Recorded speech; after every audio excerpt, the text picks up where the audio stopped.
Voilà, bonsoir tout le monde. Je vous invite à prendre une place. Soyez les bienvenus ce soir dans ce lieu. Et on profite de l'occasion pour saluer tous ceux qui sont en ligne, qui cliquent sur cette vidéo, qui se connectent et qui sont fidèles, qui suivent nos programmes. Soyez les bienvenus. Et ce soir, sans aucun doute, on va passer un bon moment. Comme on a commencé à entendre, on va continuer à être édifiés sur ce fondement. N'est-ce pas ? Hein ? On a hâte d'entendre la suite. On aime la parole de Dieu. On aime la présence du Seigneur. On aime être réunis ensemble. Hein ? Pour entendre de sa part, pour le louer, pour l'adorer. Et c'est bon ce soir qu'on se lève et qu'on se prépare. On va prier un petit peu. Et qu'on se prépare à louer notre Dieu, louer le Seigneur Jésus, et qu'on puisse entendre sa parole par la suite. Amen. Amen. On va placer ce moment devant le Seigneur et passer tous un bon moment. Amen. Seigneur Jésus, nous sommes reconnaissants pour la grâce que tu nous fais d'être réunis ensemble ce soir pour entendre de ta part. Nous te prions, Seigneur, que tu équipes ton serviteur, qu'il puisse, Seigneur, nous parler ta parole de ta part, Seigneur, que les choses soient claires.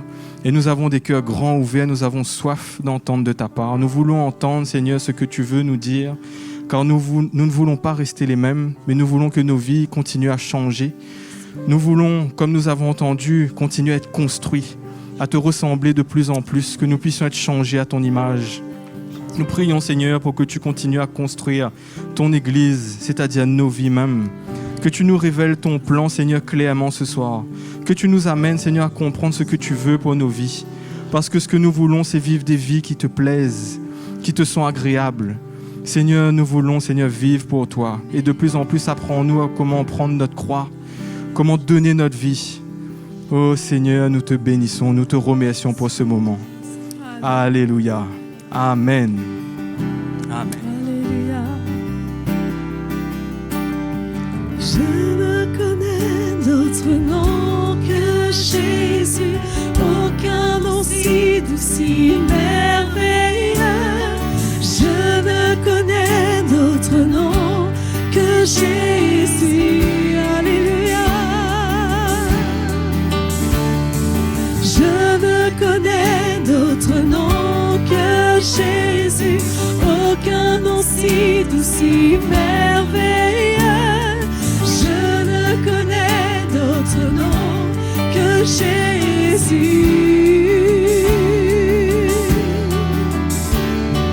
Tu es la lumière de mon cœur, de mon âme. Tu es la lumière qui chasse les ténèbres. Tu es l'espoir de tout cœur vide et brisé. Tu es le chemin, la vérité.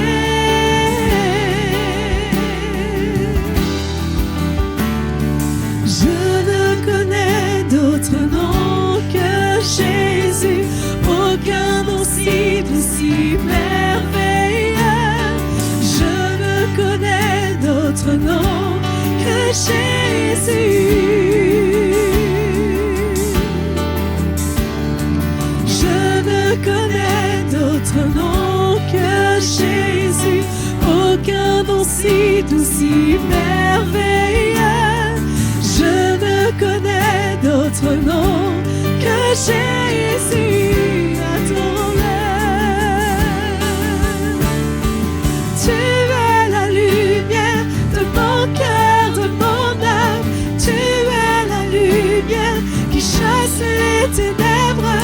Tu es l'espoir de tout cœur vide et brisé. Tu es le chemin, oui tu es la lumière de mon cœur, de mon âme. Tu es la lumière qui chasse les ténèbres. Tu es l'espoir de tout cœur vide et brisé. Tu es le chemin. Tu es la lumière de mon cœur, de mon âme. Tu es la lumière qui chasse les ténèbres. Tu es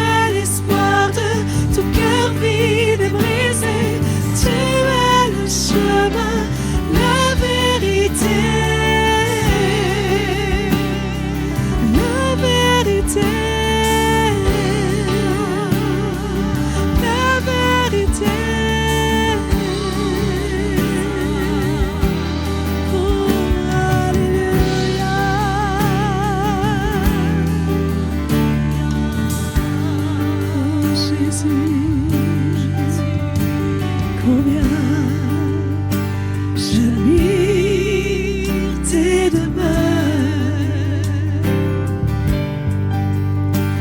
Mon cœur soupire après le Seigneur. Mon âme et ma chair crient vers toi, ô Dieu vivant. Tu es mon Dieu et mon roi.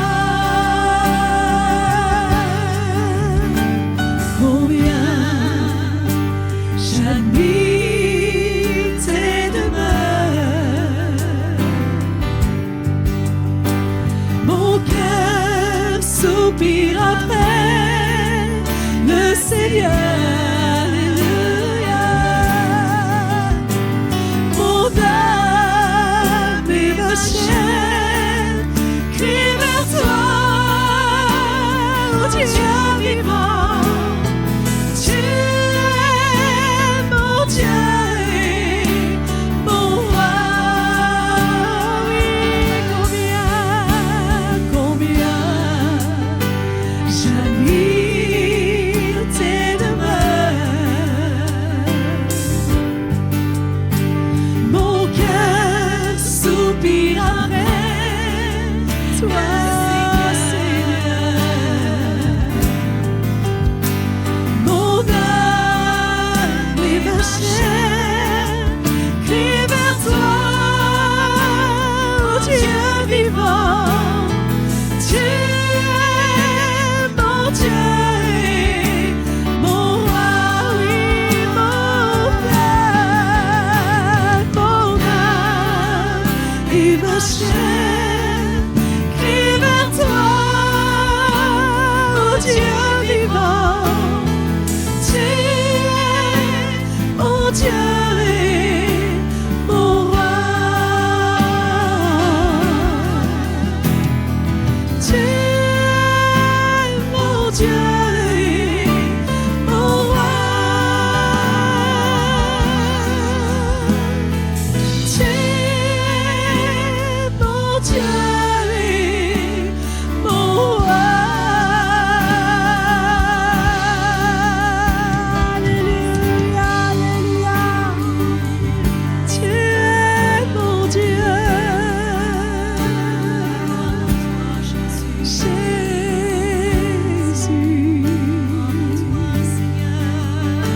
Alléluia, alléluia.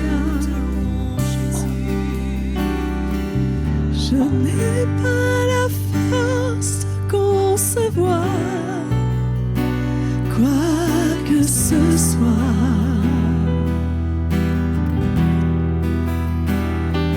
mais ta grâce sur ma vie m'emmène où que tu sois.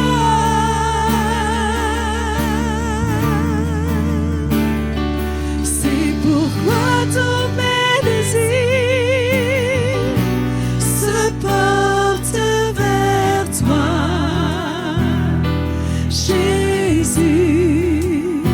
C'est comme cela que je peux continuer sans m'arrêter.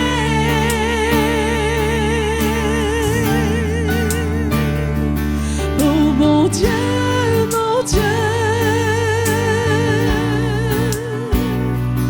Oh mon roi, mon roi. Oh mon Dieu, mon Dieu. Je suis à toi.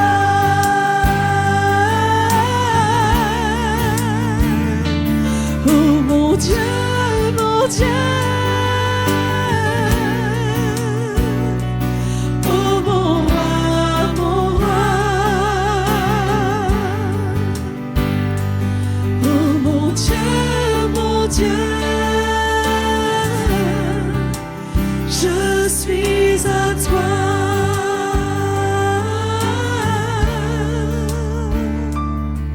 Je n'ai pas la force de concevoir quoi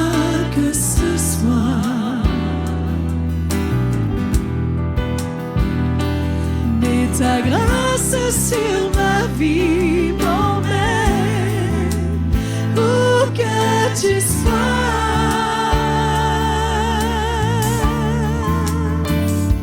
C'est pourquoi tous mes désirs se portent vers toi, Jésus. C'est comme cela que je peux continuer, alléluia, sans m'arrêter, sans m'arrêter. Oh mon Dieu, mon Dieu, oh mon roi, mon roi, oh mon Dieu, mon Dieu. Je suis à toi.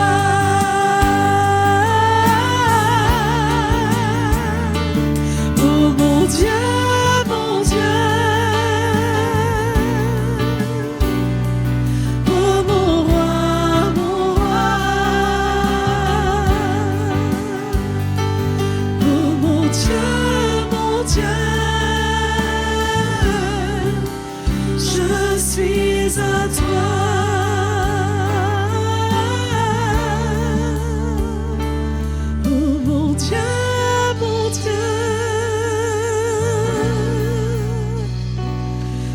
mon roi, mon roi. Oh mon Dieu, mon Dieu. Je suis à toi.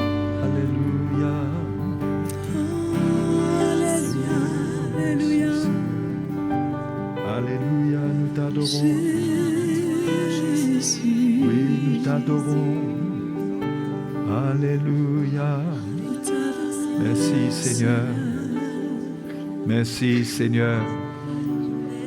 Quelle joie de t'appartenir, de te connaître.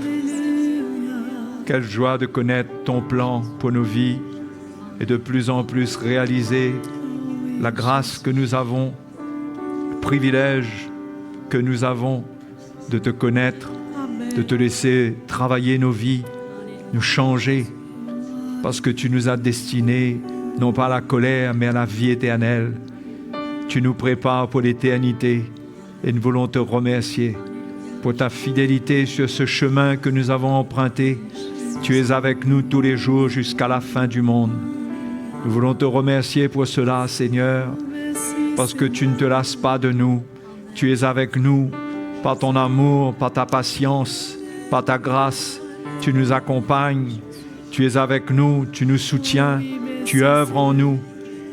Seigneur, tu es digne de toutes nos louanges, digne d'être adoré, digne de toute la gloire venant de nous.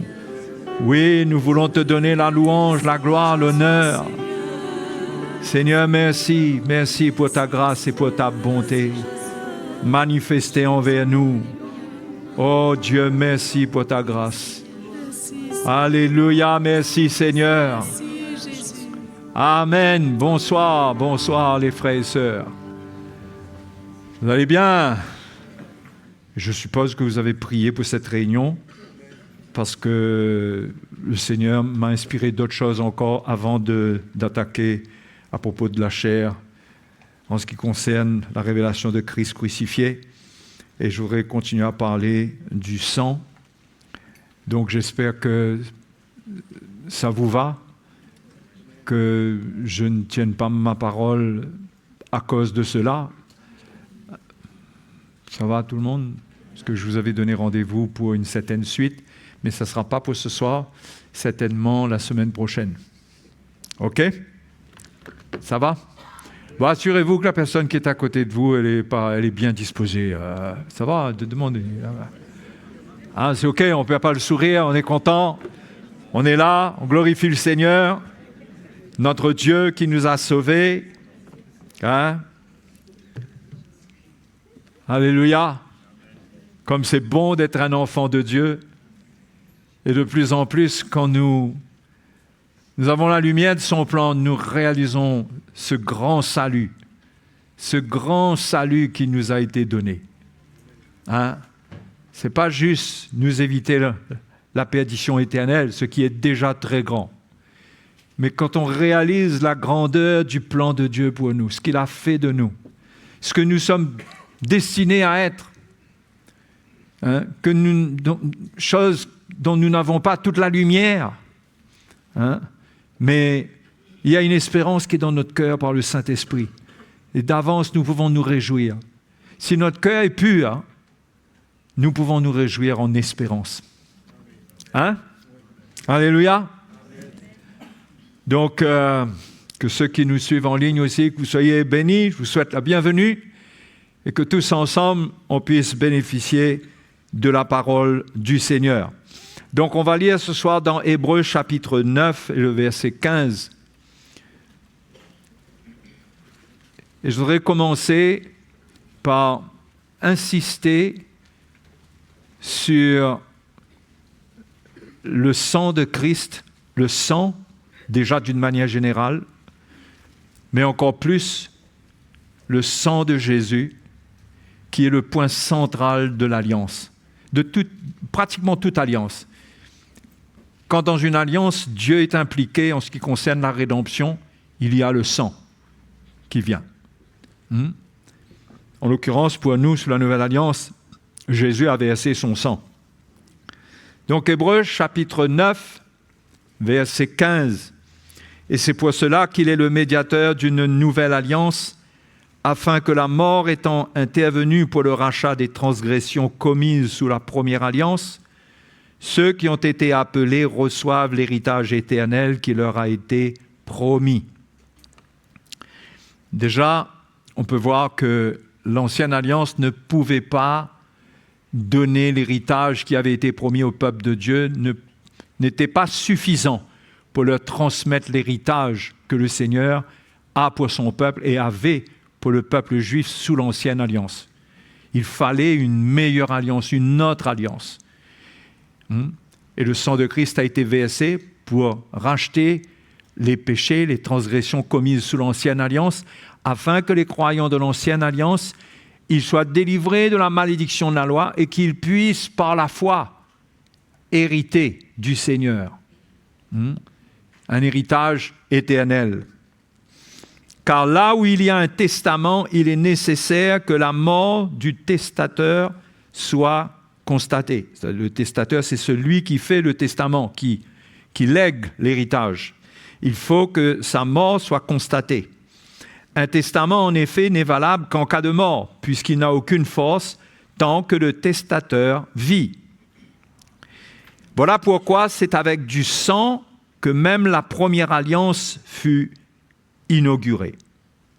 Moïse, après avoir prononcé devant tout le peuple tous les commandements de la loi, prit le sang des boucs et des veaux avec de l'eau, de la laine écarlate et de l'hysope, et il fit l'aspersion sur le livre lui-même et sur tout le peuple, en disant « Ceci est le sang de l'alliance que Dieu a ordonné pour vous. » Quand Moïse fait l'aspersion sur le livre et sur le peuple, par le sang, il lie le peuple de Dieu à tout ce qui est écrit dans le livre. Et comme ce qui est écrit dans le livre de la loi n'est pas une alliance qui prête à la bénédiction, puisqu'il y a toujours une menace de malédiction dans les paroles qui ont été laissées, il fallait bien sûr que le peuple de Dieu soit délivré de cela. Mais les croyants de l'Ancienne Alliance avaient été liés avec le livre de la loi par le sang. C'est comme ça que l'alliance a été signée. Et le peuple de Dieu a approuvé. Le peuple de Dieu a dit Amen. Vous voyez ? Donc, ils ne savaient pas qu'ils n'auraient pas pu pratiquer ce livre de la loi. Vous voyez ? Mais Moïse leur a dit, vous serez rebelles, vous n'arriverez pas. Mais ils ont accepté l'engagement d'appartenir au Seigneur sous l'ancienne alliance. Verset 21 nous dit, « il fit pareillement l'aspersion avec le sang sur le tabernacle et sur tous les ustensiles du culte. Et le verset 22 nous dit quelque chose de capital. Et presque tout, d'après la loi, est purifié avec du sang. Donc, on voit le rôle central du sang. Presque tout est purifié avec du sang.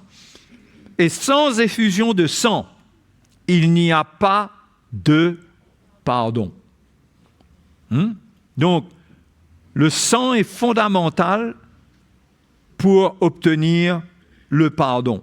Parce que personne n'est parfait, même nous, sous la Nouvelle Alliance, personne n'est parfait et personne ne peut marcher avec Dieu s'il n'y a pas une possibilité de pardon. Parce que les imperfections vont se manifester d'une manière ou d'une autre. Donc, c'est le sang qui est l'unique moyen d'obtenir le pardon de Dieu. Il n'y a pas d'autre moyen. Le sang est l'unique moyen d'obtenir le pardon de Dieu. C'était comme ça sous l'Ancienne Alliance, et c'est comme ça sous la Nouvelle Alliance, c'est comme cela sous toutes les alliances. Et ça s'appelle la justification. C'est par le sang que nous sommes justifiés. Ce n'est pas un élément extérieur à nous-mêmes. Ça ne vient pas de nous. D'accord? C'était comme ça sous l'Ancienne Alliance, et c'est comme ça sous la Nouvelle Alliance. Personne ne reçoit le pardon de Dieu, par exemple parce qu'il fait des promesses qu'il ne va pas recommencer. Et là, Dieu dit que tu me promets que tu ne vas plus refaire. Eh bien, je te pardonne. Mais ce n'est pas comme ça que ça marche. Le pardon vient du sang qui est versé. Ça ne passe pas par nous. C'est un élément extérieur. Okay? C'est pourquoi Jésus, par son sang, il est le médiateur d'une alliance extraordinaire. Parce que par son sang, nous avons la paix avec Dieu. Nous sommes justifiés. Ça ne vient pas de nous. C'est pourquoi il faut bien comprendre que le fondement, quand on parle de fondement, on ne parle pas de l'homme, on ne parle pas de nous. Notre salut ne dépend pas de nous à la base. Notre relation avec Dieu, elle n'est pas maintenue parce que, comme je viens de donner comme exemple, on fait des promesses qu'on ne va pas recommencer, ou bien parce que aussi, certains aussi peuvent faire comme si des vœux, qu'ils vont faire des bonnes œuvres. Ils veulent se racheter par les bonnes œuvres. Mais c'est clair qu'on ne peut pas être sauvé par les bonnes œuvres. Parce qu'il n'y a aucun élément qui vient de l'homme qui peut le sauver. Nous sommes sauvés par le sang de Christ. Tout ce qui vient de nous, Ésaïe a dit, votre justice est comme un vêtement souillé. Tout ce que nous faisons, tout ce que l'homme fait, même si c'est soi-disant bien, ça ne lavera jamais de ses péchés. Ça n'apaisera jamais, si on peut parler de la colère de Dieu, ça n'amènera jamais la paix avec Dieu. C'est le sang de Christ. Et seul le sang de Christ qui amène une paix totale, une réconciliation parfaite entre Dieu et les hommes. Et il vaut mieux que ça soit comme ça. Non? C'est pourquoi il faut... L'évangile, ce n'est pas s'édifier pour se rendre capable. L'évangile, c'est avoir une révélation pour comprendre que tout vient de Christ, qu'on lui donne toute la gloire, qu'on se confie en lui. Parce qu'on a tendance à se regarder, et c'est ça d'ailleurs qui nous fait nous condamner, on a tendance à vouloir engager notre personne. On ne peut pas engager notre personne. La personne de Christ, la vie de Christ a déjà été mise sur l'autel. Son sang a déjà été mis sur l'autel. Notre salut ne vient pas de nous. La rédemption, c'est la rédemption par son sang. La justification, c'est la justification par son sang. Tout ça, ça fait qu'on obtient le salut et qu'on est adopté par le Seigneur. Ça n'a rien à voir avec nous. Tout vient de lui, du Seigneur. C'est pourquoi Paul a dit, si quelqu'un n'aime pas le Seigneur Jésus, qu'il soit anathème. Qu'il soit anathème. Qu'il soit coupé du Seigneur. Anathème est même plus fort que cela. Mais qu'il soit retranché, qu'il ne vaille rien expérimenter si quelqu'un n'aime pas le Seigneur Jésus. Parce qu'il a tout fait pour nous. Il est tout pour nous. Tout. Jésus a dit, sans moi, vous ne pouvez rien faire. Donc, la rédemption, la justification, l'adoption, tout ça, c'est scellé dans le fondement. C'est scellé dans le fondement. On ne touche pas, on ne peut pas toucher à ça. Ça, c'est Jésus qui a mis ça. C'est lui qui est le fondement. On ne peut pas venir essayer d'arranger quelque chose. Et tout ça, c'est le fondement de notre vie. Et qu'est-ce qu'on fait maintenant? On doit bâtir sur le fondement. Si on comprend cette révélation, c'est à partir de cette révélation de ce qui est dans le fondement de Christ crucifié, quand on comprend ce fondement et qu'est-ce qu'il y a dans ce fondement, on comprend qu'on est appelé à bâtir dessus, pas à toucher le fondement et à remettre en question le fondement. C'est clair ça? C'est pourquoi il faut une révélation du fondement. Quand le fondement est posé, et qu'il est posé, comme Paul l'a dit, qu'il a été le sage architecte qui a posé le fondement, on ne touche plus à ça. Du tout.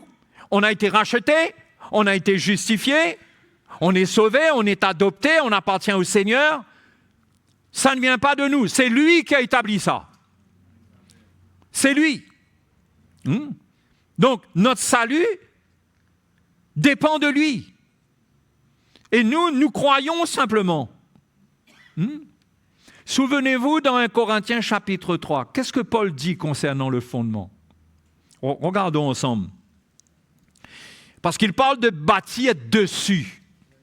Alors on doit faire la distinction entre le fondement et bâtir dessus. 1 Corinthiens chapitre 3, verset 10. Selon la grâce de Dieu qui m'a été donnée, j'ai posé le fondement comme un sage architecte et un autre bâtit dessus. Mais que chacun prenne garde à la manière dont il bâtit dessus, car personne ne peut poser un autre fondement que celui qui a été posé, savoir Jésus-Christ. On ne peut pas poser un autre fondement. On ne peut pas toucher aux éléments que je viens de citer. Sinon, on vient poser un autre fondement. Dans le fondement, il y a la justification. On ne peut pas toucher à ça. Il y a notre rédemption. Nous avons été rachetés. Nous avons été adoptés. Donc, on doit se protéger d'évangiles qui remettent en question, même d'une manière exceptionnelle, ces faits qu'on vient d'annoncer là, que je viens de vous dire là. Rien ne doit venir remettre en question notre salut dans ce qui a été planté pour nous dans le fondement.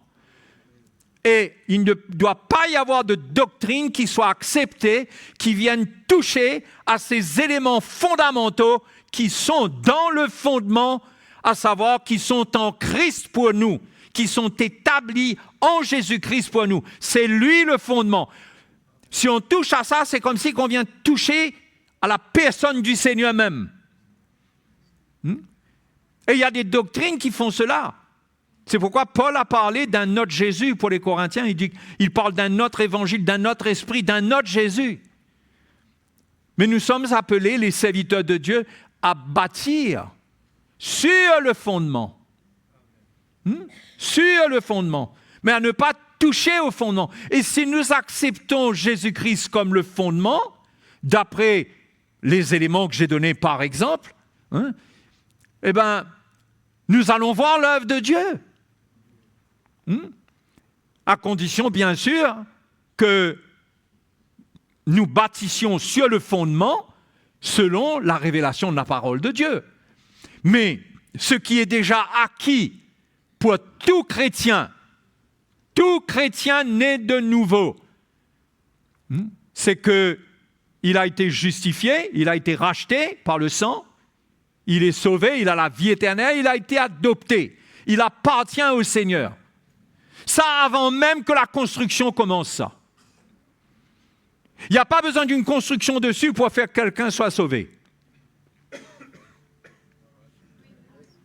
Ben oui, quelqu'un peut entendre l'évangile ce soir et mourir demain matin. Quelle construction il y aura dans sa vie? Mais parce qu'il a reçu le Seigneur, il a reçu l'évangile dans sa vie comme un fondement. Il a été justifié, sauvé, il est né de nouveau et il a la vie éternelle. Et s'il meurt, il va avec le Seigneur parce que le fondement du salut, c'est pas ce qui se bâtit dessus. Ce fondement, c'est ce que Jésus est pour chacun de nous, ce qu'il nous a donné dans le salut. Il nous a justifiés, il nous a rachetés, justifiés, pardonnés. Et nous devenons des enfants de Dieu. Donc, personne ne peut poser un autre fondement. Parce que dans la manière, d'après certaines doctrines remettent en question le fondement. Donc, ils amènent un autre fondement finalement. Ce n'est pas juste qu'ils croient en Jésus à leur manière et que tout est OK, mais c'est qu'ils remettent carrément en question le fondement même. Si on amène la loi, on touche à la justification qui est dans le fondement. Si on emmène la loi, le légalisme. Donc, on vient poser un autre fondement. Mais qu'on préserve notre fondement. C'est pourquoi les fausses doctrines sont dangereuses, parce qu'elles cherchent à renverser le fondement de Dieu. Et le fondement de Dieu dans l'Église ne peut pas être renversé, mais dans la vie d'un chrétien personnellement, ça peut être renversé. S'il laisse les fausses doctrines, s'il se laisse séduire, s'il s'égare loin de la vérité et qu'il finit par renier le Seigneur, il va tout perdre. Donc nous, notre rôle à nous, c'est de garder la foi. Et dans 1 Corinthiens, chapitre 1, verset 30, on va voir, Paul parle de ce que Jésus a été fait pour nous. Ce qu'il a été fait pour nous. Non pas ce que nous sommes appelés, nous, à fabriquer, à produire, mais il parle de ce que Jésus a été fait pour nous. Ce qui veut dire qu'il va parler ici de 4 éléments qui sont dans le fondement, qui sont un fondement. Parce que Jésus a été fait, ces choses qui sont écrites là, il a été fait d'après ces choses. On va lire, ça va être plus simple à expliquer. Verset 30, chapitre 1, je vous ai dit.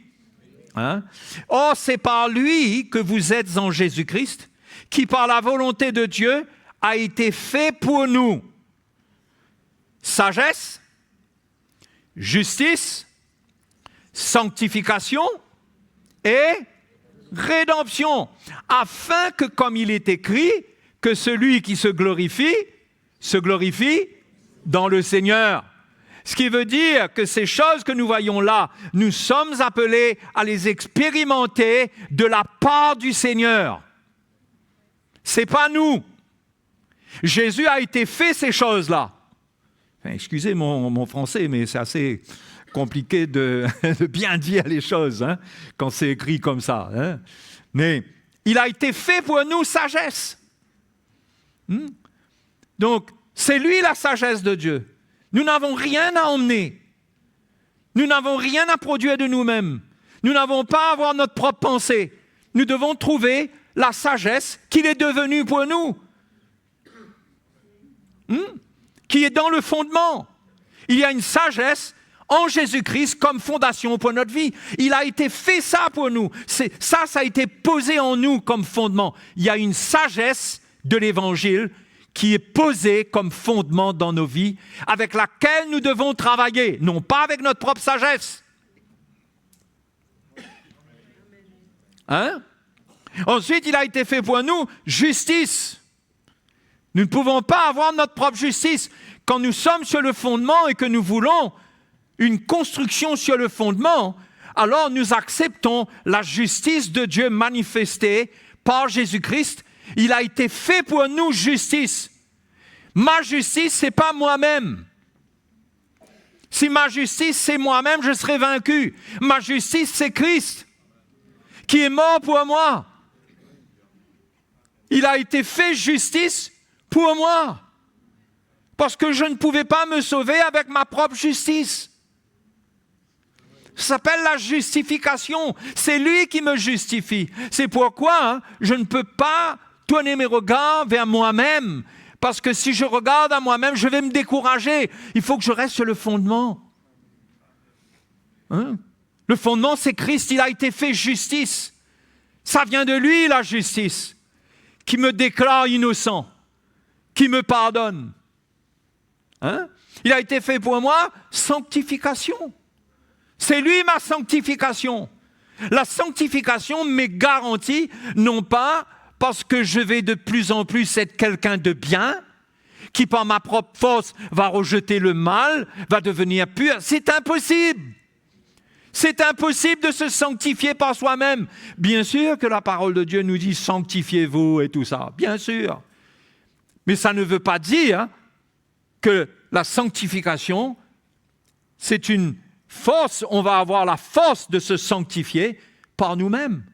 C'est lui qui a été fait sanctification pour nous. Et il a été fait rédemption. Donc, c'est important de comprendre ces choses-là parce que ces choses-là sont acquises par son sang. Son sang versé nous garantit ces choses-là de sa part. C'est dans l'alliance, c'est dans le fondement. Ces choses-là, quand nos vies sont sur le fondement, si je peux donner cet exemple, et que nous bâtissons nos vies sur ce fondement, il est certain que de ce fondement-là vont émaner ces points-là. La justice, la sanctification, la puissance de la rédemption, toutes ces choses.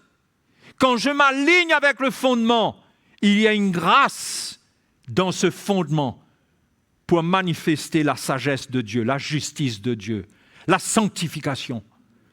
Donc notre vie dépend du fondement. Est-ce que vous comprenez ça? Votre vie ne dépend pas de vous. Mais si vous vivez votre vie d'après vous-même, si vous n'acceptez pas de perdre votre vie et de la mettre sur le fondement comme mettant votre vie sur l'autel, eh bien non pas que vous allez perdre votre salut, mais vous n'allez pas bénéficier de tout ce que ce fondement peut produire dans votre vie. Vous n'allez pas grandir dans la sanctification. Vous n'allez pas comprendre la justice de Dieu. Vous n'allez pas comprendre votre adoption par la rédemption, comment vous êtes vraiment un enfant de Dieu et que rien ne peut vous enlever cela. Vous allez être fragile. Vous allez douter dans les moments où vos faiblesses vont se manifester. Vous allez douter parce que vous aurez appris à regarder à votre propre vie par vos propres yeux à vous-même. C'est pourquoi le fondement, la révélation du fondement est importante. C'est important. OK? Alors, un exemple, parce qu'on va donner quelques exemples. Par exemple, le pardon. Le pardon, ça relève de quoi ça? Ça relève de la sagesse et de la justice de Dieu. Non? Dieu nous a amenés en Christ et il nous pardonne. Nous nous repentons, nous croyons en Jésus-Christ, nous croyons en Christ qui est notre fondement et Dieu est fidèle. Il nous pardonne nos péchés. Il nous donne la vie éternelle. Ça n'a rien à voir avec nous. Nous nous repentons et nous croyons. Donc, le pardon est manifesté comme ça envers nous. C'est la justice de Dieu envers nous. Mais le pardon doit être vécu aussi quand nous voulons que notre vie soit construite sur le fondement. Le pardon qui est en Christ pour nous est aussi le pardon que nous devons manifester les uns envers les autres. Et si quelqu'un ne pardonne pas, il remet en question le fondement sur lequel il a été posé pour le salut. Il remet en question ce fondement pour sa propre vie, puisqu'il a été pardonné par ce qu'il y a dans ce fondement. La sagesse et la justice de Dieu disent qu'il nous déclare innocents. La justice de Dieu le dit. Eh bien, qu'est-ce qui se passe pour nous? Est-ce que nous sommes appelés à manifester une autre justice? Nous sommes appelés à pardonner nous aussi. Parce que nous sommes sur le fondement par lequel nous avons été sauvés, sur lequel nous avons la vie éternelle. Donc nous sommes appelés à ne pas remettre en question quand Dieu nous demande de nous pardonner, quand Dieu te demande de pardonner. Ça n'a rien à voir avec toi, ça. Peut-être que tu souffres que tu as été offensé, c'est toujours comme ça, on a une souffrance, etc., etc. Mais pardonner n'a rien à voir avec nous. Et trop souvent, on dit, je suis pas capable. J'arrive pas. C'est trop. Mais c'est un manque de révélation, quelque part. Parce que le pardon, c'est quelque chose qui devrait être automatique sur le fondement. C'est un style de vie. C'est le Seigneur qui le demande. Le Seigneur nous l'a donné gratuitement et le Seigneur nous le demande. C'est pourquoi, si nous ne pardonnons pas, Jésus a dit, votre Père Céleste ne vous pardonnera pas non plus. Pourquoi? Parce que tu remets en question le fondement par lequel tu as été sauvé dans ton salut.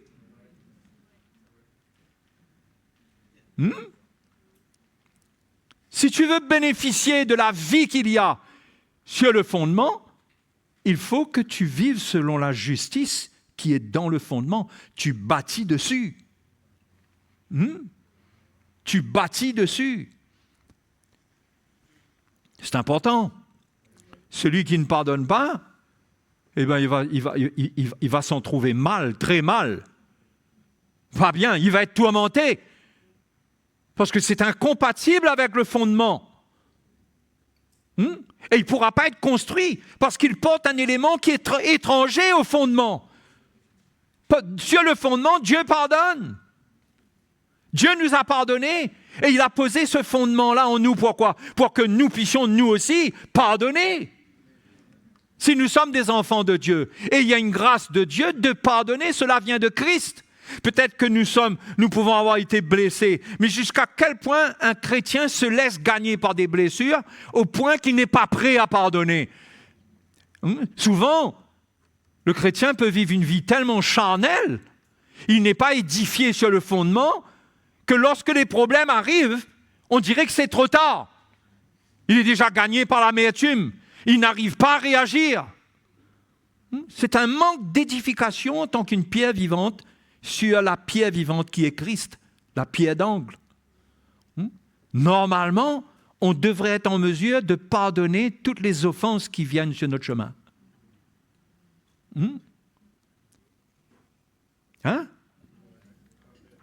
OK? Ne pas pardonner, c'est contester avec la justice de Dieu. Si on dit que moi, je ne peux pas ou je ne veux pas pardonner, mais on conteste avec la justice de Dieu, on est en train de se couper, se retrancher du fondement. Et on va sentir qu'on n'est pas bien, on perd la paix, on est tourmenté. Ça, c'est un exemple. Je vous donne un deuxième exemple. Exiger la dîme. Exiger la dîme. Eh bien ça, c'est toucher au fondement de la liberté qui est en Christ. En Jésus-Christ, nous avons été libérés de toute loi. Nous vivons par l'Esprit. Donc, exiger une loi, par exemple la dîme, ça peut être autre chose. C'est mettre le chrétien sur un autre fondement. C'est ramener le chrétien sur le fondement de la loi.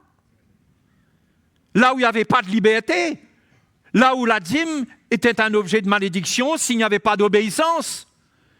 Nous ne pouvons pas être sur un fondement où il y a un risque de malédiction, où il y a un risque de condamnation, puisque Paul dit qu'en Jésus-Christ, il n'y a maintenant aucune condamnation. Donc on doit faire attention comment on bâtit notre vie sur le fondement. Que ce soit la doctrine qui est amenée, que ce soit la doctrine à laquelle on croit, mais on peut adhérer à des doctrines qui ne peuvent pas, qui sont incompatibles avec le fondement de Jésus-Christ. Il est venu pour rendre libre de la loi. Rendre libre de la loi, ça ne veut pas dire nous rendre libre pour pécher quand on veut. Il est venu nous rendre libre de la malédiction de la loi. Il est venu par son sang, il est venu faire en sorte que le prix que son sang paie est suffisant, que nous sommes entièrement libres, que nous n'avons pas besoin de faire des choses pour mériter quoi que ce soit de la part de Dieu. Nous ne pouvons pas mériter notre salut. Nous ne serons pas plus justes que nous le sommes là. Hein? Nous avons été justifiés. C'est fait, c'est acquis. C'est un fondement dans notre vie. Vous remarquerez que dans une construction, quand le fondement est posé, on ne touche plus au fondement. On touche à ce qui est dessus. S'il y a un poteau qui est mal monté, on le démonte, on remet, on le mue, on s'est trompé, on bâtit. Mais le fondement, dès le départ, quand il est posé avec sagesse, on n'y touche plus. Non? C'est pareil pour la vie chrétienne. Il y a des éléments qu'il ne faut pas accepter qu'ils soient touchés par la main de l'homme, par les doctrines des hommes. Personne ne doit se sentir mal à l'aise avec Jésus. Quand vous regardez Jésus, tous ceux qui s'approchaient de lui, personne n'était mal à l'aise avec lui. Les pécheurs même se sentaient à l'aise avec lui. Non pas à l'aise pour pécher, mais ils ne ressentaient de lui aucune condamnation. Les seuls à qui le Seigneur parlait avec sévérité, c'était les pharisiens, les scribes. C'était à cause de leur hypocrisie. Donc le Seigneur les condamnait leurs attitudes, la manière dont ils servaient Dieu. Mais de la part du peuple, vous n'allez pas trouver des gens mal à l'aise avec Jésus. Au contraire. Et Jésus lui-même, il n'était pas mal à l'aise avec les pécheurs. Il se tenait au milieu d'eux. Je parle du peuple de Dieu. Bon, comprenez dans quelle mesure vous devez appliquer cela à vous-même. OK? Mais cela montre qu'en lui, il y avait un cœur, il y avait une grâce. Et c'était lui. C'est pourquoi quand on dit que Jésus est le fondement, c'est ça qu'il est, quand il est notre fondement. Il n'y a rien en lui qui nous rejette. Hein? Il n'y a rien en lui qui nous rejette. Il y a tout en lui pour vouloir nous sauver. C'est ça qui est dans le fondement Jésus-Christ. Il y a en lui tout ce qu'il faut. Il y a le désir même de nous sauver, de nous délivrer de notre état, de nous délivrer de notre combat. Mais on doit faire attention à quelle doctrine on adhère. Parce que si ce sont des doctrines qui conditionnent le salut, je viens de donner l'exemple de la dîme, je vous en ai parlé la dernière fois. Quand Malachie parle de la malédiction, vous êtes frappés par la malédiction parce que vous m'avez trompé dans les dîmes et les offrandes. Ça, c'était l'Ancien Testament. Moi, je me souviens d'un temps où je n'avais pas la lumière de l'Évangile, je citais ces versets. Avec tous les pasteurs avec lesquels on servait le Seigneur, sans lumière, on citait ces versets sans réaliser qu'on était en train de prendre des paroles qui n'ont rien à voir avec ce que Jésus a fait à la croix pour nous. Des choses que le sang de Jésus a enlevées, nous étions en train de les ramener. Voyez? Il faut se protéger des doctrines qui ne sont pas compatibles avec Jésus-Christ. Et tout à l'heure, je vous ai parlé de la sanctification. C'est tellement facile d'être légaliste concernant la sanctification. D'être sous le poids d'une pression pour être quelqu'un de saint. Au point où il y a un extrême dedans, où on finit par se condamner à cause de nos imperfections. Je ne dis pas que parce que Jésus a été fait sanctification pour nous, maintenant, nous nous laissons aller. Mais si nous sommes nés de nouveau, Jean dit que celui qui est né de Dieu, il ne pratique pas le péché. Non? Il n'a pas le désir de pratiquer le péché. Mais la sanctification, c'est la communion avec Jésus. C'est lui qui est notre sanctification. C'est lui qui va nous rendre parfaits. Hein? Les frères et sœurs, c'est lui. Mais il faut aligner votre vie avec le fondement. Il faut aligner votre vie avec le fondement. Encore une fois, s'il y a un manque de sanctification quelque part, ce n'est pas ça qui vous condamne, parce que le fondement est là. OK? Mais si vous voulez bénéficier d'une vie de joie, d'une vie de paix, il faut construire votre vie sur le fondement. Donc, il y a beaucoup de choses à comprendre concernant ce fondement-là. Hein? Si on accepte ce fondement, quand je parle de justice, comme Paul dit justice, sanctification, rédemption, hein, quand on parle de ces choses, si on aligne notre vie avec Jésus dans une communion avec lui, ce n'est pas pour produire ces choses-là, c'est pour les recevoir de lui. Et quand on est construit sur le fondement, il y a des choses qui vont grandir en nous. Il y a des choses de la vie de Christ qui vont se manifester dans notre cœur. Ça ne veut pas dire, vous comprendrez, parce que ce n'est pas un message qui va amener la lumière totale là-dessus. Hein? Parce qu'il y a une croix à prendre pour faire mourir le péché. Il y a des choses que nous devons faire, mais ce ne sont pas des choses que nous faisons pour nous changer. Ce sont des choses que nous faisons pour, par exemple, premièrement, résister aux fausses doctrines, les éloigner de nous. Il y a une part de nous où nous prenons notre croix pour faire mourir des choses charnelles. Et justement, quand nous faisons mourir les œuvres de la chair sur le fondement, il y a une grâce pour que ces œuvres de la chair-là meurent.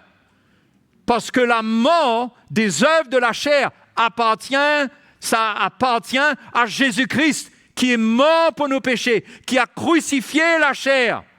La capacité ne vient pas de nous, mais notre vie doit être sur le fondement. Dans 1 Corinthiens chapitre 3, verset 16, qu'on avait déjà lu, mais il y a un avertissement pour les serviteurs de Dieu concernant le fondement.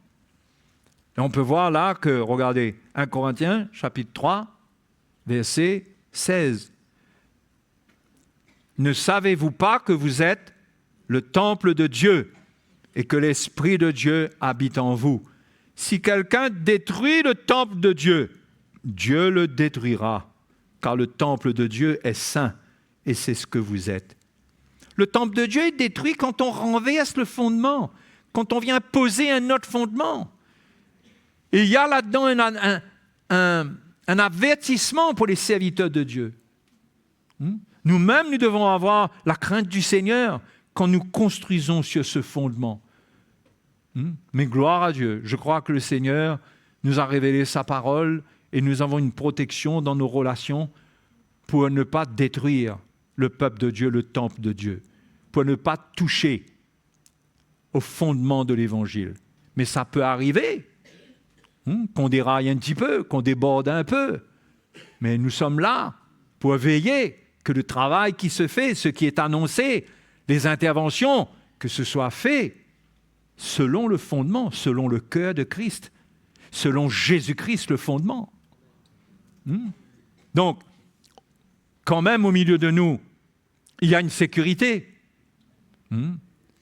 Parce que nous avons aussi la relation avec le ministère apostolique qui a posé le fondement. Ce n'est pas juste qu'il a posé le fondement et puis on ne le voit plus, mais on a une relation.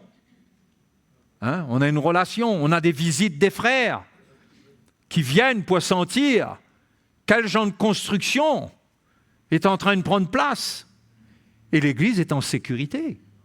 Les frères et les sœurs, je peux vous dire une chose, avec assurance, avec audace, vous êtes en sécurité ici. Pas à cause de l'homme, mais parce que le fondement de Jésus-Christ a été posé. Le fondement est là. Et si vous voulez bénéficier de ce qu'il y a dans ce fondement, et c'est puissant, vous devez simplement abandonner votre vie sur ce fondement. Vous devez laisser une construction prendre place dans votre vie selon son fondement, ce fondement-là. OK? Alors, mal bâtir, 1 Corinthiens chapitre 3, verset 14, mal bâtir fait perdre la récompense, mais pas le salut. Hein? Parce que le salut est dans le fondement. Vous comprenez? Regardez, voyez, verset 14. Si l'œuvre bâtie par quelqu'un sur le fondement, donc on parle de construction sur le fondement, ok? Si l'œuvre bâtie par quelqu'un sur le fondement subsiste, il recevra une récompense. Si l'œuvre de quelqu'un est consumée, il perdra sa récompense. Pour lui, il sera sauvé, mais comme au travers du feu. Mal bâtir, ça ne vient pas toucher à son salut tant que le fondement subsiste. Mal bâti est dessus. Mais mal bâti est dessus, ça fait perdre la récompense, pas le salut. Donc c'est pareil pour vous. Si vous voulez une récompense, il faut une construction selon le Seigneur pour recevoir la récompense. S'il n'y a pas de construction selon le fondement, il n'y aura pas de récompense. Un chrétien qui bâtit sa vie comme il veut, il n'aura pas de récompense. C'est sur le fondement, c'est ce qu'il met sur le fondement qui détermine la récompense. Parce que ce qui n'est pas attaché au fondement va brûler comme de la paille. Va brûler. Au jour du Seigneur, il sera reconnu qu'on n'a rien construit. C'est pourquoi j'ai l'espérance, personnellement, que si je persévère avec cet évangile, je serai récompensé.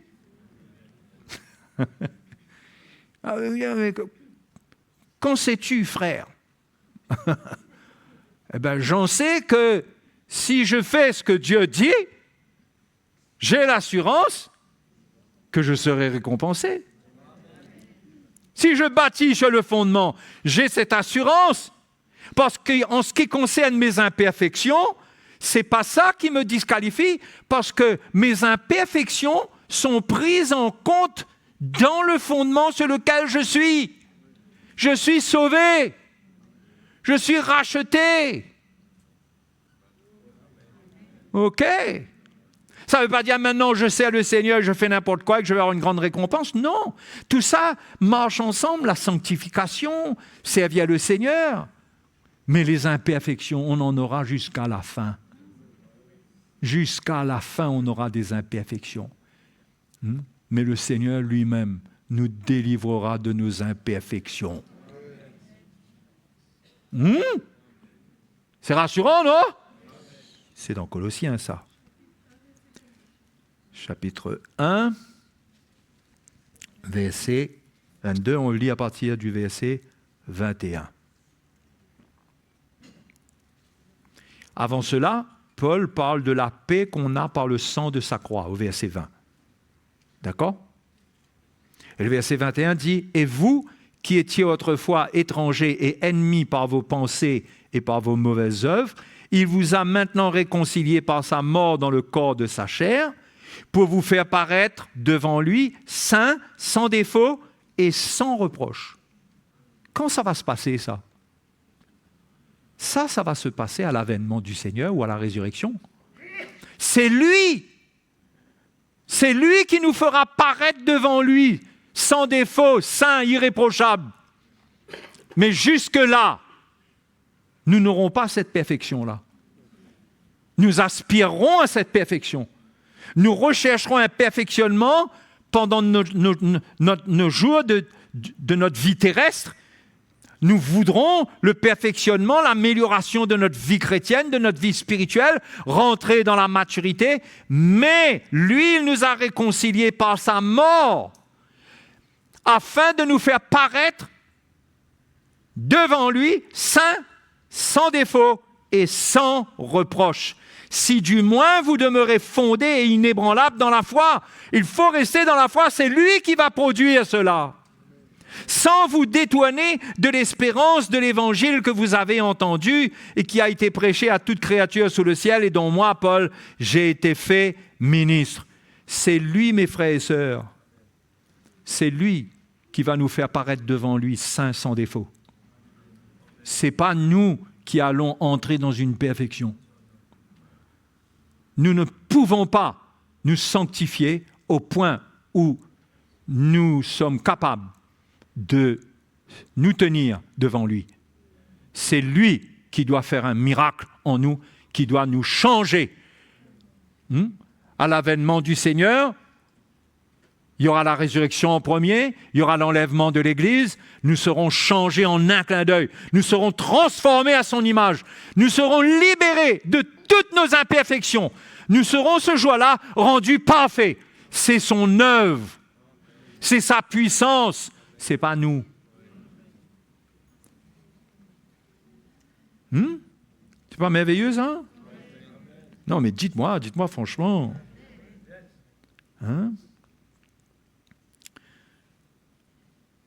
Alléluia. Donc, le fondement nous donne tout. Le fondement nous donne le pardon. Attention, quand je dis que le fondement nous donne le pardon, ça ne veut pas dire qu'on n'a pas besoin de se repentir. Mais pour un chrétien, le pardon de Dieu en Jésus-Christ, par le sang de Christ, est déjà acquis pour toutes ses fautes. Ça vous choque? Ah ben c'est déjà acquis. On va faire la fête alors? Certainement pas. Si tu es né de nouveau, tu ne peux pas parler comme ça. Mais le pardon de Dieu est déjà acquis. C'est un fondement permanent pour le chrétien. C'est quelque chose qui est là pour lui. Ce n'est pas quelque chose qui va venir, c'est quelque chose qui est là. Le sang de Christ lui garantit le pardon pour ses fautes, le pardon pour ses erreurs. Le sang de Jésus lui garantit ça. Ce n'est pas lui-même qui peut garantir ça. Ce n'est pas sa bonne volonté. Ce n'est pas si Dieu voit qu'il est sincère. Bien sûr qu'il y a de la sincérité, mais dans la repentance, bien sûr, tout ça. Mais c'est le sang de Christ qui garantit le pardon. Le pardon est permanent. Tu vois, dans ta vie, si tu commets des erreurs et que tu te repens, Jésus ne va pas mourir encore une fois pour toi et ressusciter d'entre les morts et verser du sang à nouveau. Le sang est déjà répandu. Il est là pour toi. Amen. Personne ne peut se pardonner lui-même sans que Dieu ne lui pardonne. Vous savez, c'est une manière d'être, ça. Dans le monde, on montre un côté positif. C'est une manière de chercher à se pardonner nos fautes.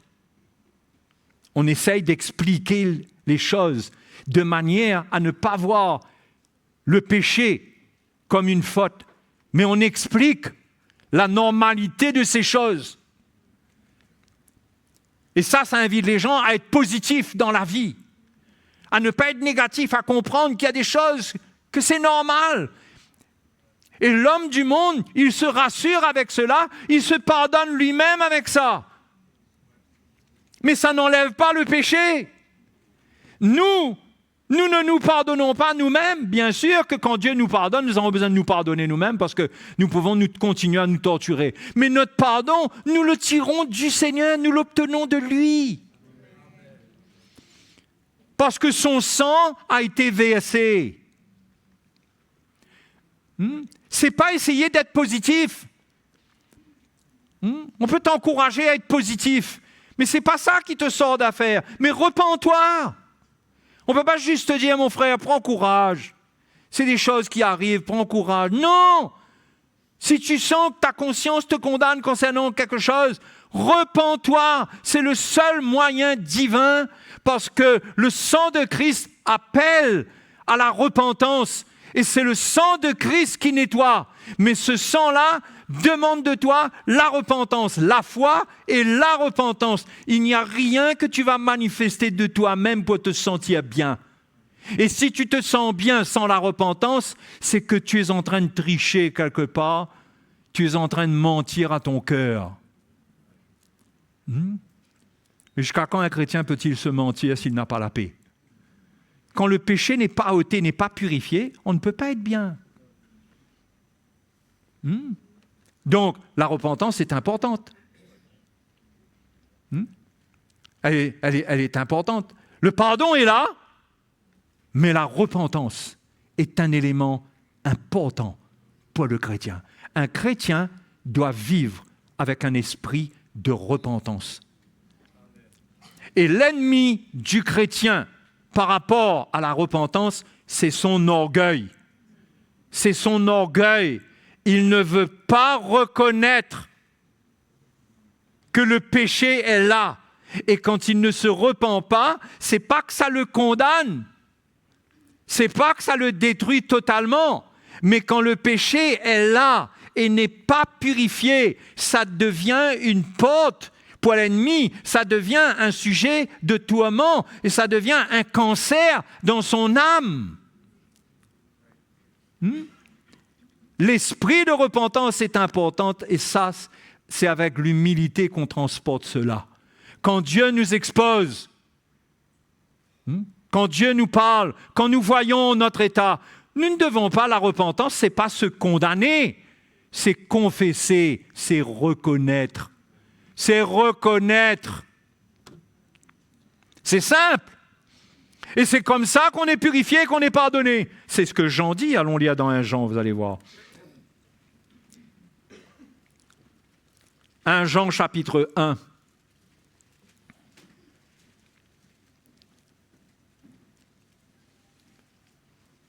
Si un chrétien veut bénéficier de la vie chrétienne dans la paix, dans la joie et ressentir l'amour de Dieu en lui, il doit vivre dans un esprit de repentance. Il doit vivre avec un cœur qui est brisé devant Dieu. Et quand le péché est exposé, son ennemi, c'est son orgueil qui ne veut pas entendre qu'il a tort et qu'il est sur un mauvais chemin. Et il résiste à l'Esprit de Dieu et son cœur va se gâter, va s'endurcir et il ne va pas bénéficier de la vie et de la grâce qui est dans le Seigneur. 1 Jean chapitre 1, on va lire ça. Verset 5.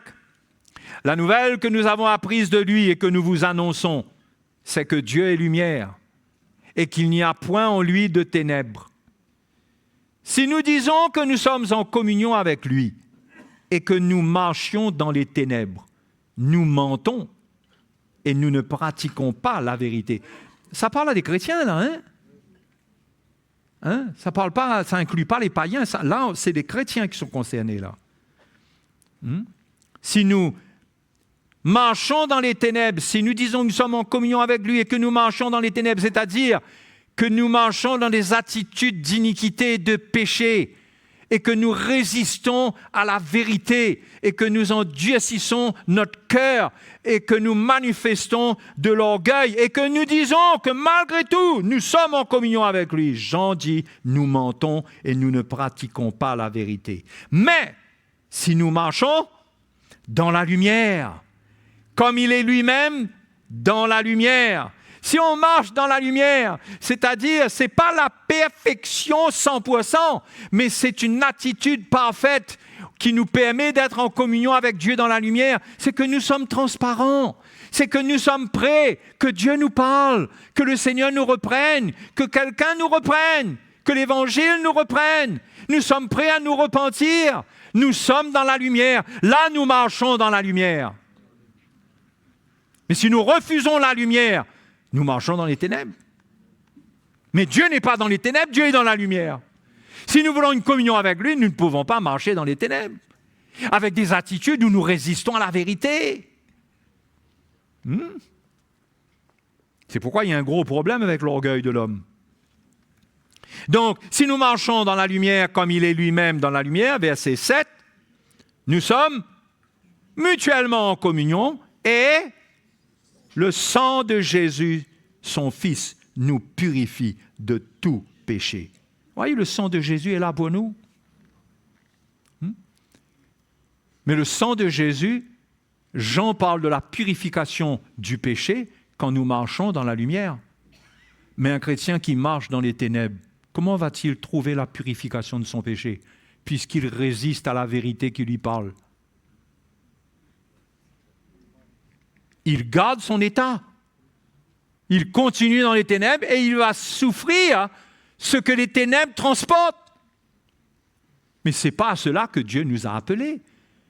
Dieu nous a appelés à vivre dans la paix, à marcher dans la lumière avec lui, à être en communion avec lui. C'est pourquoi ailleurs, la Bible nous dit Dieu résiste aux orgueilleux. Le sang de Jésus, nous sommes mutuellement en communion. C'est-à-dire qu'il n'y a pas de problème entre Dieu et nous, nous marchons dans la lumière. Et le sang de Jésus nous purifie de tout péché. C'est-à-dire que dans cette communion avec Dieu, Dieu ne voit pas nos péchés. Il ne regarde pas ce qui est imparfait en nous. Parce que nous sommes dans la lumière, il voit que nous avons un cœur ouvert, que nous sommes prêts. Nous sommes prêts à ce qu'il nous parle. Et même s'il ne nous parle pas concernant un point, ce qui ne va pas encore aujourd'hui n'est pas un problème pour lui, parce que ce qui compte pour le Seigneur, c'est l'attitude d'être dans la lumière, c'est l'attitude de cœur. Et il y a des choses que le Seigneur va dire, qui va demander la repentance. Il y a des choses que le Seigneur ne dira pas là, et il y a un moment, il va travailler dedans, mais ça ne gêne pas la communion avec lui, parce qu'on n'est pas en train de marcher dans les ténèbres, on est prêt. On est prêt à être repris, on est prêt à être instruit, et il y a un moment où ça vient et nous sommes prêts à abandonner. Et le Seigneur voit cela en nous. C'est cela, marcher dans la lumière. C'est une attitude de cœur. Est-ce que vous comprenez ça? Regardez le verset 8. Si nous disons que nous n'avons pas de péché, vous avez trouvé le bout là? Si nous disons que nous n'avons pas de péché par orgueil, nous nous séduisons nous-mêmes et la vérité n'est point en nous. Si la vérité n'est pas en nous, mes frères et sœurs, la vérité ne nous rend pas libres. Nous ne sommes pas rendus libres, parce que la vérité, c'est elle qui nous rend libres. Quand nous sommes ouverts à la vérité, elle nous libère. Déjà, elle nous libère de la condamnation. Et combien de chrétiens sont sous condamnation à cause de leur attitude d'orgueil? Ils n'ont pas la liberté qui existe en Christ, parce qu'à cause de l'orgueil, le refus de la vérité, ils souffrent leur condition. Ils souffrent leur condition charnelle. L'affection de la chair, c'est quoi? C'est la mort. La pensée de la chair, s'attacher à la chair, protéger, défendre sa chair par orgueil, c'est la mort. Ça produit un mal-être, un profond mal-être. Ça ramène tout ce que la chair transporte. Et on n'est pas bien. Mais l'affection de l'esprit, c'est la vie et la paix. Quand on marche dans la lumière, on affectionne l'esprit. On veut entendre de l'esprit. On aime l'esprit. L'esprit peut nous parler. Non? Il peut nous conduire. Mais quand nous sommes orgueilleux, nous résistons à l'esprit. Avec l'orgueil. Et nous affectionnons notre chair, notre nature charnelle. Nous protégeons ce qui n'est pas bien dans notre vie. Nous donnons de bonnes raisons à notre état. Nous arrivons à expliquer pourquoi on n'est pas bien. On n'est pas bien à cause de l'autre, à cause de ci, à cause de ça. Mais on ne se repent pas. Il n'y a pas une vraie repentance. Donc on garde le mal-être que Paul appelle la mort en affectionnant la chair. On garde cela, on est fatigué. Dieu ne veut pas qu'on vive comme ça. Mais ça, c'est notre choix. Donc, si nous disons que nous n'avons pas de péché, nous nous séduisons en nous-mêmes et la vérité n'est point en nous. Si nous confessons nos péchés, ça c'est notre part à nous. Si nous confessons, on a besoin de confesser. On a besoin de reconnaître, on a besoin d'avouer. Le mot grec parle de dire la même chose que. On dit la même chose que Dieu. Quand Dieu dit ça, c'est comme ça, on dit la même chose. On confesse, on reconnaît. La lumière nous a exposés. Dieu maintenant nous veut nous perfectionner, pas nous condamner. Parce que le pardon est permanent dans la lumière avec lui. Il ne veut pas nous condamner quand il nous parle. Quand il nous parle, c'est pour notre bien, c'est pour nous rendre libres. Mais nous ne devons pas résister avec orgueil. Nous devons confesser. Si nous confessons nos péchés, ça c'est notre part dans la lumière, il est fidèle et juste pour nous les pardonner et pour nous purifier de toute iniquité. Ça c'est sa part. Il est fidèle et juste. Vous voyez l'élément de justice qui revient là ? C'est dans sa justice. Il ne peut pas ne pas pardonner. S'il ne pardonne pas, c'est qu'il va contre sa propre justice, qui est révélée en Christ. Où il dit que si quelqu'un croit en Jésus et se repent, il est pardonné. Dieu ne peut pas aller contre sa justice. Quand on se repent, Dieu pardonne. Il n'y a pas de condition attachée avec ça.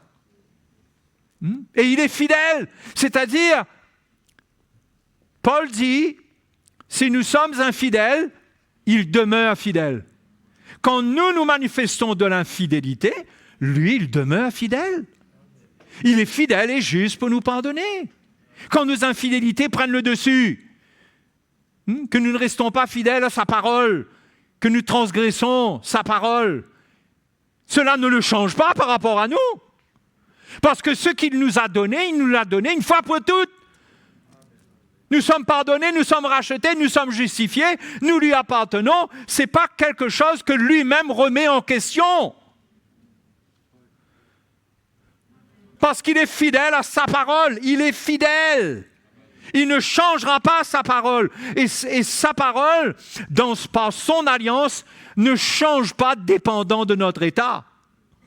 Si c'est comme ça, tous, on est encore perdus. Sa parole demeure malgré notre état. Et il est toujours là pour nous. Toujours là. Sauf si nous avons abandonné la foi, nous avons renié le Seigneur.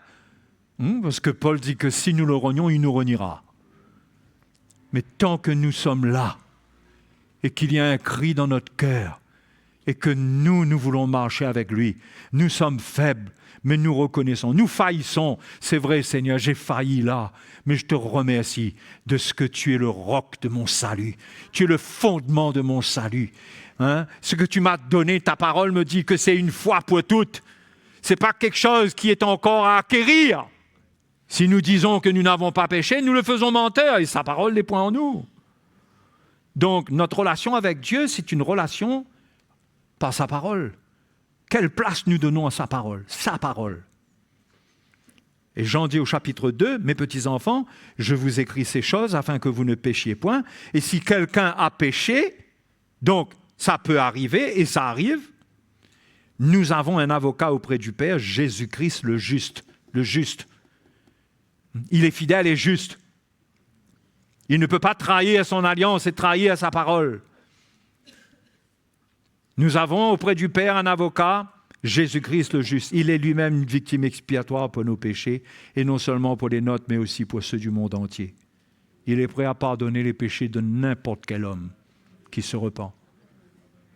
Mais avant de dire pour le monde, c'est pour nous. C'est pour nous. Là où il y a des imperfections. Et il y a des mots qui sont forts.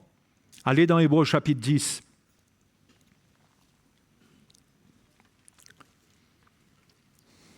Hébreux chapitre 10. Il y a des expressions qui doivent nous marquer, qui doivent être gravées dans notre cœur.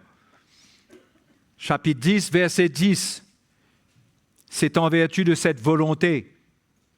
C'est-à-dire, Jésus a exprimé cette volonté qu'il est venu accomplir la volonté du Père, offrir son corps en sacrifice. Dieu n'a pas voulu les holocaustes, mais il dit, tu m'as formé un corps. C'est en vertu de cette volonté que nous sommes sanctifiés. Voyez? Nous sommes sanctifiés par l'offrande du corps de Jésus-Christ. Comment? Lisez bien ça, là? Non, je n'entends pas. Une fois pour toutes. Nous sommes sanctifiés une fois pour toutes. Ça ne veut pas dire que nous sommes parfaits. Nous sommes sanctifiés, ça veut dire que Dieu maintenant nous regarde comme saints. Une fois pour toutes, ça va pas, c'est pas quelque chose qui va venir au fur et à mesure. Il y a une sanctification qui est progressive, qui parle de l'état de notre vie qui change. Nous sommes transformés à l'image de Jésus. Ça, c'est une chose. C'est les progrès spirituels qu'on fait. On rentre dans la maturité, on se débarrasse de choses pour pouvoir servir le Seigneur, devenir libre, faire sa volonté. Mais en ce qui concerne le salut, nous sommes déjà sanctifiés. C'est pourquoi la Bible parle des saints. Paul écrit des lettres aux saints d'Éphèse, aux saints de Corinthe. Il parle à des saints. Et les gens ne comprennent pas, c'est qui ces saints-là? Paul a écrit à des saints qui sont au ciel? Non! Quand il écrit aux Corinthiens, il parle à des saints. Pourtant, l'épître aux Corinthiens, c'est terrible, l'épître aux Corinthiens. Hein? Ce qui est arrivé aux Corinthiens. Vous avez lu l'épître aux Corinthiens? Paul dit, au 1 Corinthiens chapitre 1, Paul appelé à être apôtre de Jésus-Christ par la volonté de Dieu et le frère Sosthène à l'église de Dieu qui est à Corinthe. Bon, là, on n'a pas le temps de parler de ces gens-là. La prochaine fois, on fera connaissance. À ceux qui ont été sanctifiés en Jésus-Christ. Saints par vocation, c'est-à-dire c'est l'appel de Dieu sur leur vie qui déclare qu'ils sont saints. Mais ils ont été sanctifiés en Jésus-Christ. Et ça concerne tous ceux qui invoquent en quelque lieu que ce soit le nom de notre Seigneur Jésus-Christ. C'est-à-dire ça s'adresse à nous-mêmes aujourd'hui. Et allez lire l'histoire des Corinthiens, vous allez voir qu'ils sont loin d'être des saints. Mais pourtant, Paul dit qu'ils sont saints. Vous êtes saints, vous avez été sanctifiés. C'est quand même extraordinaire. Et c'est pourquoi il faut comprendre le fondement de l'Évangile. Comprendre et rester avec ce fondement. C'est des choses fondamentales, ça. Ça ne change pas, ça. C'est pas ta vie qui change ça. Tu es saint devant Dieu. Mais c'est normal, tu ne pourras pas faire la fête, vivre dans le péché et dire « Alléluia, je suis saint ». Tu n'auras pas de joie en vivant dans les ténèbres. Mais si tu fais une faute, si tu as une faiblesse, tu sens qu'au-dedans de toi, tu aimerais qu'il y ait des choses qui changent. Il y a des choses que tu aimerais changer dans tes pensées, dans ton cœur. Il y a des choses que tu aimerais voir progresser dans ton caractère. Mais Dieu voit ton cœur qui désire la perfection. Mais pour lui, tu es déjà sanctifié. Et ça doit t'encourager. C'est un fondement, ce n'est pas attaché à ta personne. Tu marches là-dessus, sur ce fondement, partout c'est écrit. Tu es saint. Tu es saint, ça dit « je suis saint ». Il n'y a pas un endroit qui dit « hop, pécheur ». Le fondement de Christ reflète la grâce qui est en lui, qui nous a accueillis une fois pour toutes. C'est ça qu'on a lu?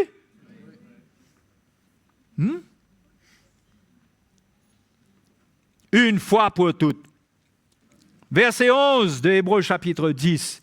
Et tandis que tout sacrificateur fait chaque jour le service et offre souvent les mêmes sacrifices qui ne peuvent jamais ôter les péchés, lui, après avoir offert un seul sacrifice pour les péchés, s'est assis pour toujours à la droite de Dieu.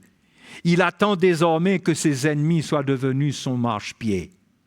Car par une seule offrande, l'offrande de sa vie, il a amené à la perfection pour toujours ceux qui sont sanctifiés. Ça va encore plus loin, là. Il a amené à la perfection pour toujours ceux qui sont sanctifiés. Mes frères, mes sœurs, nous sommes déjà dans la perfection. Nous avons été sanctifiés et amenés à la perfection pour toujours. Par une seule offrande.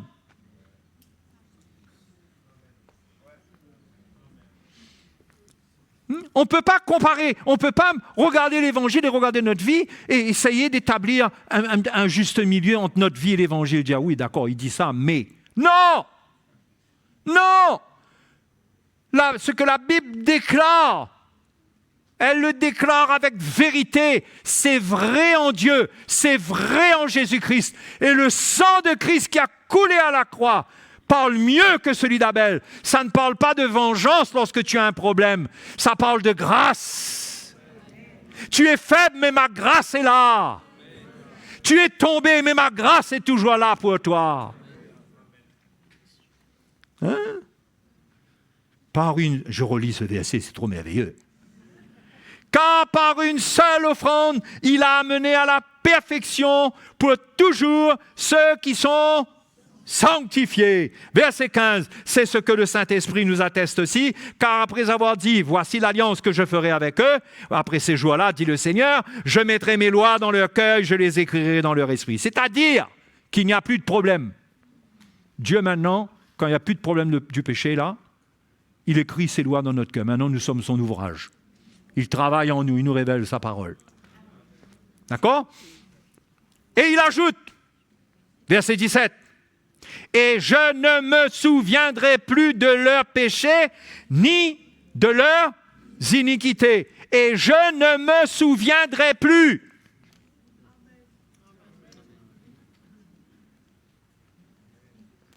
Donc, quand tu as une doctrine qui veut te ramener avant ta nouvelle naissance, tu dois savoir déjà que c'est complètement faux. Pour te dire qu'il faut que tu sois libéré de tes ancêtres, tu sois libéré de ceci et de cela. Non! C'est à cause des péchés de tes parents, ou même il y a un péché que tu as commis, c'est encore en train de te poursuivre. Non! Parce que la parole dit ici, je ne me souviendrai plus de leurs péchés ni de leurs iniquités. Tu t'es repenti, il y a quelque chose que tu as commis, il y a eu une offense, tout à l'heure, tu t'es repenti, je vais te dire quelque chose. Nous avons meilleure mémoire que le Seigneur. Parce que nous rappelons, mais Dieu lui dit, je ne me souviendrai plus.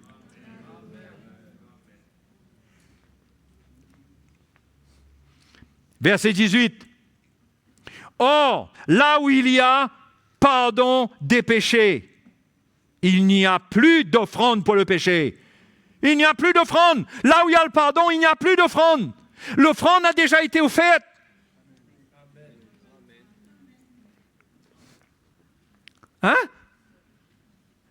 Le pardon des péchés, quand le péché est pardonné, ça indique que quand le péché est pardonné, c'est fini. Et Dieu veut pardonner. Dieu ne veut pas que tu vives avec la conscience du péché. Il veut que tu deviennes libre, que tu poursuives ta route avec Jésus. Mais le légalisme, la loi rappelle le péché aux chrétiens. C'est pourquoi quand je vous parle de la dîme, c'est sérieux. Parce que la dîme rappelle aux chrétiens que s'il n'a pas une certaine obéissance, il aura un problème. Ça ouvre la porte à une condamnation. Non, je suis redevable à rien, moi, aucune dîme, rien. Dimanche, je viens, je donne selon mon cœur. Selon mon cœur. Mais attention, le désir de plaire à Dieu fait que je cherche le Seigneur. J'ai un cœur ouvert, je veux entendre de lui. Je veux aussi me disposer, préparer les choses, offrir le sacrifice que je veux. Personne ne vient me dire, ta dîme, tu as donné ta dîme. Personne ne doit me dire cela. Je n'ai de compte à rendre à personne concernant mes sacrifices devant le Seigneur. Ça vient de mon cœur. C'est la liberté que le Seigneur me donne. Parce que son sang nous a rachetés de l'esprit de la loi, des obligations. Son sang a purifié notre conscience de cette cette pression, d'obligation à faire des choses. Son sang m'a libéré. Et Dieu m'a donné l'esprit. Il ne m'a pas laissé tout seul. Il m'a donné l'esprit. Maintenant, le Saint-Esprit produit des désirs dans mon cœur. Amen. Et là, je veux servir le Seigneur librement. Et c'est ça que Dieu cherche, mes frères et sœurs. C'est ça que Dieu cherche. Donc, pour terminer, parce qu'il faut terminer. Le sang est extraordinaire, le sang de Jésus. Le sang de Jésus établit la relation. Établit, une fois pour toutes, notre relation avec Dieu. En tant qu'enfant de Dieu, nous avons le salut. Le sang de Jésus continue dans notre vie quand nous nous humilions à libérer le chemin dans notre conscience, en nous-mêmes, pour que nous demeurions, lorsque nous nous repentons, pour que nous demeurions dans la lumière avec lui. Ça, c'est le sang de Jésus qui nous a acquis cela, mes frères et sœurs.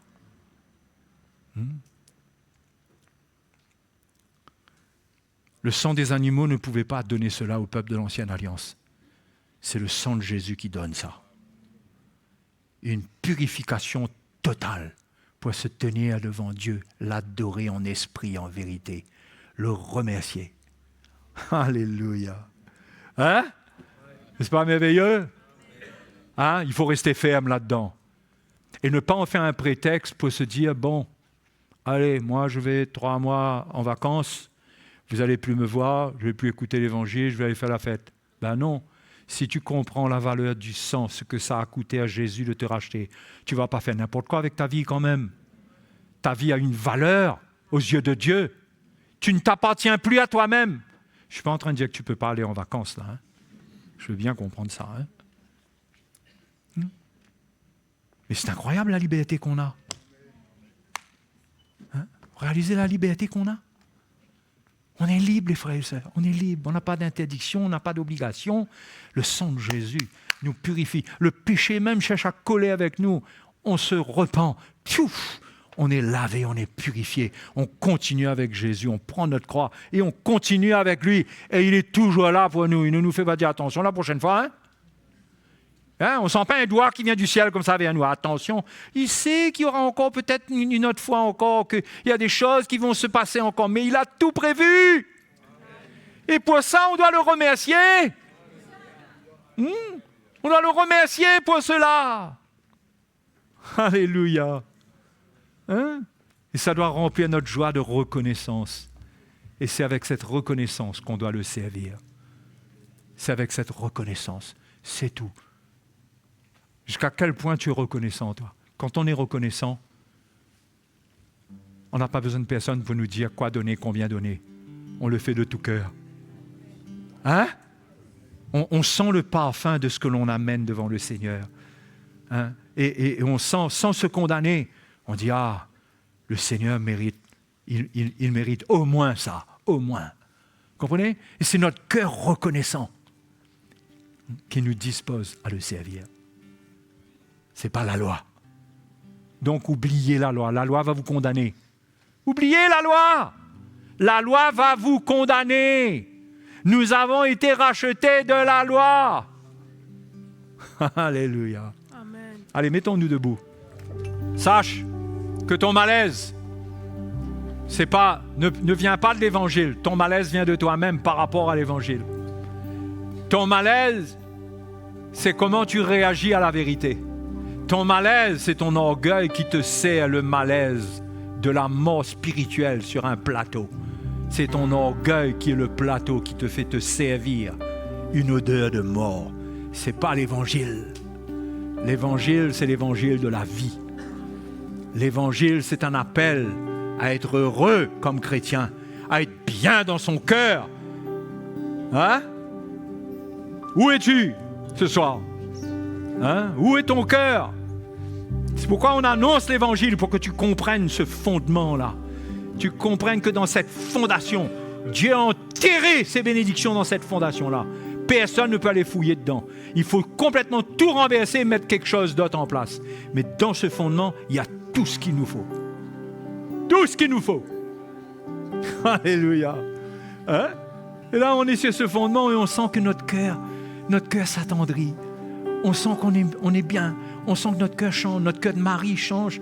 On sent qu'on n'a plus envie d'endosser le ton, de faire n'importe quoi, de dire n'importe quoi. La femme, elle sent qu'elle abandonne. Oui, la Bible dit les femmes, les querelleuses et tout ça. Non, mais quand son cœur change, elle abandonne cela. Elle sent qu'il y a quelque chose sur ce fondement qui prend sa vie. Alléluia.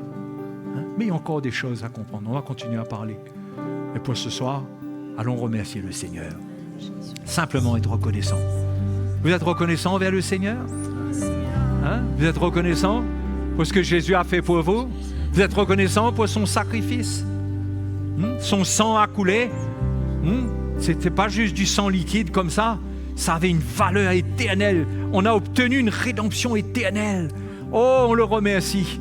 On est dans la joie, on est en paix. Avec même nos faiblesses, on est en paix. On dit, Seigneur, tu m'as accepté. J'ai encore ces choses, mais Seigneur, tu vas m'aider. Je ne parle pas de vivre dans le péché et rester dedans. Je parle de sentir qu'il y a des choses qui arrivent encore. Mais de savoir quel amour est là pour nous. Il n'y a pas de rejet de la part de Dieu. Alléluia. Pour celui qui s'humilie, il n'y a pas de rejet. Celui qui ressent un rejet, c'est son orgueil qui le rejette lui-même. Bien sûr que Dieu lui résiste, mais c'est lui-même qui se rend malheureux. Alors ce soir, si le Seigneur te parle, humilie-toi. Humilie-toi. Alléluia. Merci Seigneur. Merci Seigneur. Merci pour ta grâce. Merci Seigneur. Tu es bon, tu es merveilleux Seigneur. Tu es merveilleux. Nous t'adorons. Ce que tu as fait est tellement grand. C'est au-delà de toute espérance. Ce que tu as accompli pour nous est au-delà de ce que nous comprenons, de ce que nous voyons, de ce que nous pouvons imaginer. Ce que tu nous donnes par ton sacrifice. Seigneur, c'est tellement merveilleux. Et plus tu nous révèles ces choses, plus l'amour dans notre cœur va grandir pour toi, pour ton peuple, pour ton œuvre. Et que nous n'avons pas besoin de loi pour te servir, mais la révélation de ta parole, de ce que tu es, nous dispose à faire ta volonté. Nous te louons et te remercions. Sois béni, Seigneur. Sois béni, Jésus. Sois béni, Jésus. Alléluia. Remercions le Seigneur. Nous le remercions. Nous le louons. Il est glorieux. Alléluia. Louons-le, louons-le pour les choses qui ne changent pas. Les choses de fondement qui ne changent pas. C'est là, c'est solide, c'est en lui. Quiconque croit en lui ne sera point confus, parce que c'est solide, ça ne peut pas changer. Louons-le, remercions-le de tout notre cœur. Alléluia. Oh, gloire à Jésus. Tu n'as pas attendu que je vienne à toi, mais tu as revêtu notre humanité. Tu n'as pas attendu que je crie vers toi. C'est toi qui m'as aimé le premier. Reçois ma reconnaissance, Jésus. Oh oui, ma reconnaissance pour la croix, ma reconnaissance, Jésus, pour ta venue,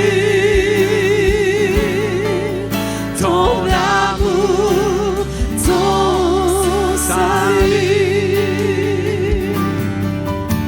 Tu n'as pas attendu que je vienne à toi, mais tu as revêtu notre humanité. Tu n'as pas attendu que je crie vers toi. C'est toi qui m'as aimé le premier. Reçois ma reconnaissance, Jésus.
Seigneur.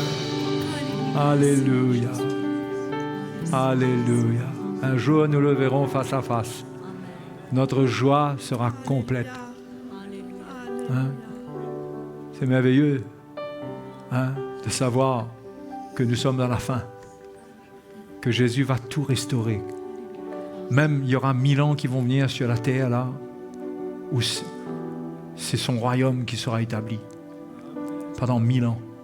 Qu'est-ce que ça va être? Qu'est-ce que cette terre sera? Par son règne. Comment la création va resplendir.